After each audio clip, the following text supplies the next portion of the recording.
ये बच्चा इस अदालत में क्या कर रहा है? जज साहब, ये मेरा क्लाइंट है। और ये तो अभी अंडर एज है।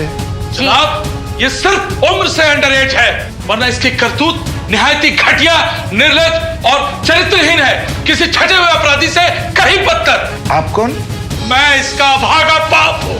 एक बेटा अपने पिता पे मुकदमा करना चाहता है, वो भी अंडर एज? जज साहब, मेरे क्लाइंट दावा करते हैं कि उनके पिता विपुल जी उन्हें बड़ी ही बेरहमी से मारपीट करते हैं। सर, जब भी इन्हें पता चलता है सर मुझे बहुत मारता है सर, मुझे बहुत मारता है सर, चमड़े के बट्टे से मारता है, मेरे चमड़े सिलसिले। अरे मारू नहीं तो क्या करूं? तूने तन मन चरित्र सब गंदे नाली में डाल डाला। नहीं सर, मारता है सर, इन्हें अंदर डालिए सर। अरे आप लोग चुप हो जाइए।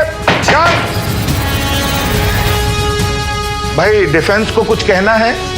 योर ऑनर, हमारी दलील है कि ये मार बहुत जरूरी है नकुल को बुरी आदत से बचाने के लिए। वकील साहब, एक बच्चे पर हाथ उठाना क्या इससे भी बड़ी कोई बुरी आदत हो सकती है? बार बार वो करना वो सिर्फ बुरी आदत नहीं है, बल्कि सरासर पाप है। जैसा वो मैं तो अपने मुंह से बोल भी नहीं पाऊंगा। आप लड़के के पिता के मुंह से खुद ही सुन लें। मैं मारना नहीं चाहता हूँ, ये मेरी मजबूरी है। सर नहीं सर, ये झूठ बोलते हैं, ये इनकी कोई मजबूरी नहीं है सर। अरे चुप सर, इनको शौक है सर, मारने का शौक है इनको। ऐसी क्या मजबूरी है जो एक पिता को पशु बना देती है? From father to beast? कैसे बताऊं जनाब, बताने में भी मेरी जबान कांप रही है। नहीं, आप बोलिए, खुल के बोलिए, अदालत तोतली भाषा भी समझती है। जनाब, जब भी मौका मिलता है ये हर बार जाकर बाथरूम में। क्या बाथरूम में? क्या जनाब, बाथरूम में जाकर हिलाता है। हिलाता है? यानी कि मास्टरबेशन, हस्तमैथुन।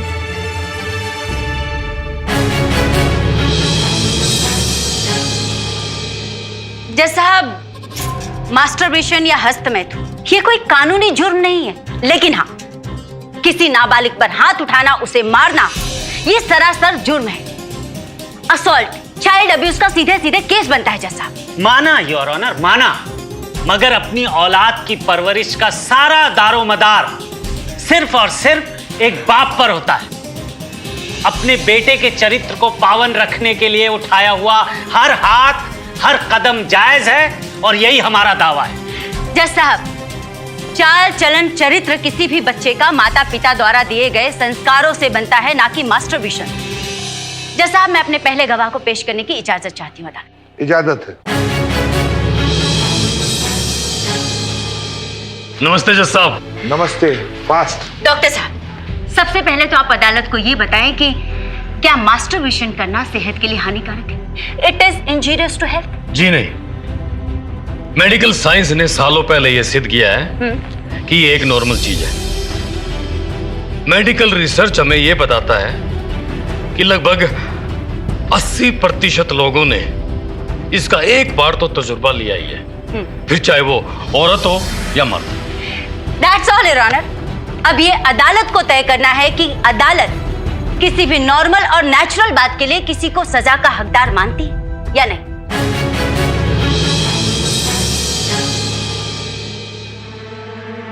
डॉक्टर साहब, ये बताइए कि अगर ये मास्टरबेशन आदत बन जाए तो क्या ये बुरी बात नहीं है? मेडिकली तो नो है? जी हाँ, मेडिकली नो, लेकिन अगर हाँ आदत अगर ज्यादा हो जाए तो वो बुरी होती है, फिर चाहे वो मास्टरबेशन हो, अचार पापड़ खाना हो या हाथ उठाना। लेकिन डॉक्टर साहब, क्या ये सच नहीं है कि मास्टरबेशन करने से आदमी का धातु व्यर्थ होता है, उसमें तन मन में कमजोरी आती है, उसकी मर्दानगी कम हो जाती है? ये सब बेकार की और मन गढ़ंत बातें, ऐसा कुछ नहीं होता। आप जिसे और वो सड़क पर फालतू की जड़ी बूटी बेचने वाले दातु कहते हैं ना, दरअसल वो स्पर्म यानी शुक्राणु होते हैं, और ये शरीर में ना ज्यादा देर तक नहीं टिकते। जज साहब, क्या मतलब है आपका, और हम कैसे मान लें? मतलब देखिए, मैं समझाता हूं आपको। जैसे खून बनता है ना शरीर में, वैसे ही हमारे शरीर में शुक्राणुओं का लगातार उत्पादन होता रहता है, ये लगातार बनते हैं। माफ करना, आप मैंने यो बताओ, अगर टंकी में जरूरत से ज्यादा पानी भर जाए तो क्या होता है? टंकी ओवरफ्लो हो जाती है, और क्या? एग्जैक्टली, यो है बात मैं कहना चाहूँ। अगर शरीर में शुक्राणुओं की मात्रा यानी मर्द के टेस्टिस जिन्हें बोलचाल की भाषा में बोल्स कहते हैं ना, उनकी कैपेसिटी अगर ज्यादा हो जाए तो शरीर उन्हें बाहर निकाल देता है। बाहर निकाल देता है? हाँ, अपने आप? देखिए, उसके भी दो तरीके हैं। अगर आप लोगों की भाषा में या बात समझाई जाए उस तरह से, तो ये हिलाकर भी बाहर निकाला जा सकता है और फिर अपने आप भी निकल जाता है। कोई अगर ऐसा नहीं करे तो जी ये रात को सोते हुए अपने आप बह जाते हैं, जिसे हम स्वप्न दोष या नाइटफॉल कहते हैं। क्योंकि कुदरत ने इंसान को बनाया ही ऐसा है कि ये जो शुक्राणु यानी स्पर्म होते हैं, इनको निकलना ही होता है। अब चाहे इनको अपनी मर्जी से निकालो या बिना मर्जी के, लेकिन इनको निकलना ही है। तो आप कह रहे हैं कि मास्टरबेशन एक अच्छी चीज है? ये नॉर्मल चीज है। अच्छा बुरा तो हमारे मन का वहम है। मेरा तो मानना है कि जब शरीर में उत्तेजना हो ना, when you are sexually aroused, it is just normal part of growing up. नहीं, ये बताइए डॉक्टर साहब, क्या मास्टरबेशन का कोई नुकसान नहीं है मानसिक रूप से भी? नहीं, मानसिक रूप से तो इसका बहुत ही बुरा प्रभाव पड़ता है जी, और इसके लिए जिम्मेदार समाज और अंधविश्वास है।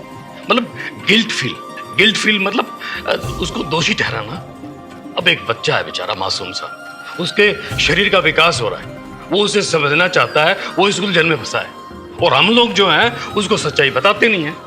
उसके मासूम से मन में ये कूड़ा कचरा भर देते हैं। जैसा मास्टरबेशन यानी हस्तमैथुन जब बच्चा करता है तो उसे कहा जाता है कि तेरे चेहरे पे पिंपल आ जाएंगे, तू अंधा हो जाएगा, शरीर कमजोर हो जाएगा, तू सेक्स करने लायक नहीं रहेगा, मतलब मर्दानगी कम हो जाएगी। ये सब ढकोसले हैं, माया जाल है, झूठ है, ये मन गढ़ंत कहानियां हैं। It's a social trap. अपने बच्चों को सच्चाई बताओ, उन्हें अंधेरे में मत धकेलो, उन्हें उजाले की तरफ लेके आओ, पिता बनो, दोस्त बनो उनके।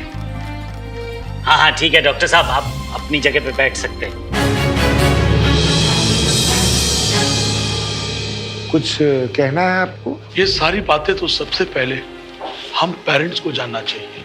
अब हमें समझ में आया कि मैस्टरबेशन करने से यानी हस्त मैथुन करने से शरीर कमजोर नहीं होता, बल्कि बाप और बेटे का रिश्ता कमजोर हो जाता है। मैं अब आपके सामने वादा करता हूं जज साहब कि मैं अब हाथ से नहीं बात से काम लूंगा। अगर ऐसा है तो मेरा हाथ भी कम ही चलेगा। अदालत अपना फैसला सुनाने से पहले ये बात विपुल जी से और दुनिया के हर बाप से पूछना चाहती है। क्या अपने दिल पे वो हाथ रख के कह सकते हैं कि उन्होंने कभी ये काम नहीं किया, कभी नहीं हिलाया, कभी मास्टरबेशन नहीं की?